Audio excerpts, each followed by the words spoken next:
Arjuna. 8 Yen Lamat. Composed by the Bodhisattva Nagarjuna and translated by the Tripitaka Dharmakarya Kumarajava of the land of Cao Cha. Under the later Tsin. Translated from the French by Jalongma Karma Migmi Chodron. Chapter 30. The characteristics of Prajna. Great Prajna. Question. Why is the Prajna Paramitha the only one to be called Maha, while the other Paramithas are not? Answer. Maha, in the language of the TSN, means great. Prajna means wisdom. Paramitha means coming to the other shore. It is called Paramitha because it reaches the other shore of the ocean of wisdom, because it reaches the end of all the wisdoms and attains their summit. In all the universes, the Buddhas of the 10 directions and the 3 times are the greatest, then come the bodhisattvas, the pratyekabuddhas, and the srāvakas. These 4 kinds of great individuals are born from Prajna Paramitha. This is why it is called great. Furthermore, the Prajna Paramitha is worth a great fruit of retribution to beings, an immense, indestructible, eternal and unchangeable fruit, namely, nirvana. The other 5 paramithas do not have such power for, without the Prajna Paramitha, the virtues of generosity, etc., can give only fruits of worldly retribution. This is why they are not called great. 2. Prajna and the Prajnas. Question. What is the Prajna? Answer. The Prajna Paramitha encompasses all the wisdoms. Why? The bodhisattva who seeks Buddhahood must practice all the dharmas and acquire all the prajnas, i.e. the prajnas of the sravakas, the pratyekabuddhas, and the Buddhas. 1. Prajna of the sravakas. These prajnas are of 3 kinds according to whether they belong to the saiksa, the asaiksa, or someone who is neither saiksa nor asaiksa. 1. The knowledges of those who are neither saiksa nor asaiksa are, e.g. in the levels of unproductive wisdom, the meditation on the disgusting, attention to the breath, the 4 foundations of mindfulness of the world of desire, and the 4 nirvedhabhagiyas.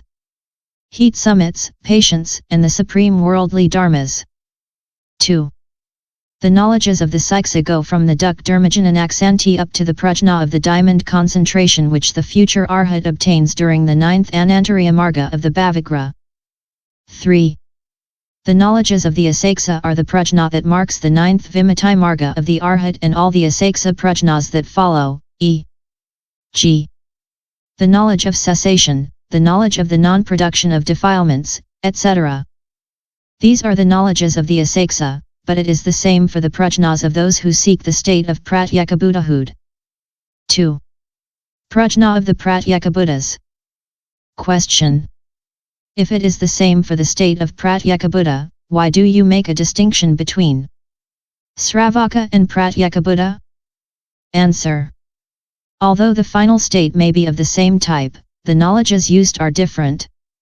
At the stage where the Buddhas do not appear and the Buddha Dharma has disappeared, the pratyekabuddhas, by reason of previous causes, alone produce wisdom without having heard it from others.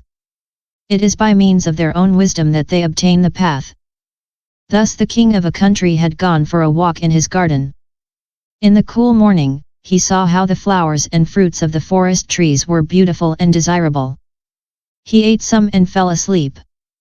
His wives and courtesans, walking together to gather flowers, wrecked the forest trees.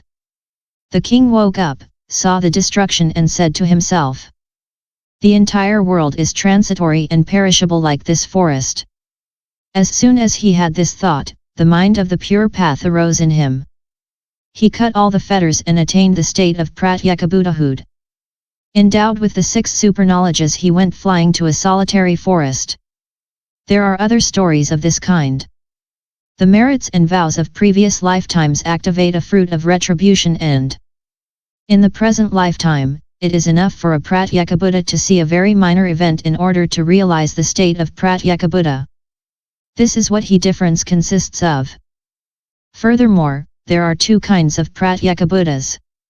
The one who is enlightened by himself and the one who is enlightened as the result of an event. We will give an example of the pratyekabuddha enlightened following an event.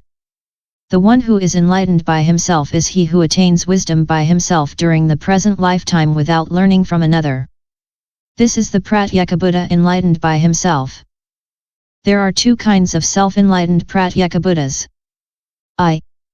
First, he was a saiksa, born among humans. At a time when the Buddha and his dharma had not yet disappeared, he was a srotapana. Since then, at the end of 7 lifetimes without an 8th, he himself attains bodhi. This person is not called Buddha, is not called arhat. He is a minor pratyekabuddha, no different from the arhats. 2. There are also pratyekabuddhas who are not like Sariputra or the other great arhats. These great pratyekabuddhas, during 100 great kalpas, have practiced the qualities and increased their wisdom. They have some of the 32 marks of the great man. 31, 30, 29 or even one single mark. In their wisdom they prevail over the 9 kinds of arhats. They are able to penetrate the general characteristics and the specific characteristics inherent in the profound dharmas. They cultivate the absorptions for a long time and are always pleased with solitude. They are called great pratyekabuddhas for all these characteristics. This constitutes the difference. 3. Prajñā of the Buddhas and Bodhisattvas. The Bodhisattvas who seek Buddhahood make the following vow as soon as the first production of the mind of Bodhi. I wish to become Buddha. To save all beings, to attain the attributes of the Buddhas, to practice the 6 paramithas, to destroy Mara's army and the klesas, to obtain omniscience and to realize the state of Buddha. Until they enter into nirvana without residue, they observe their initial vow.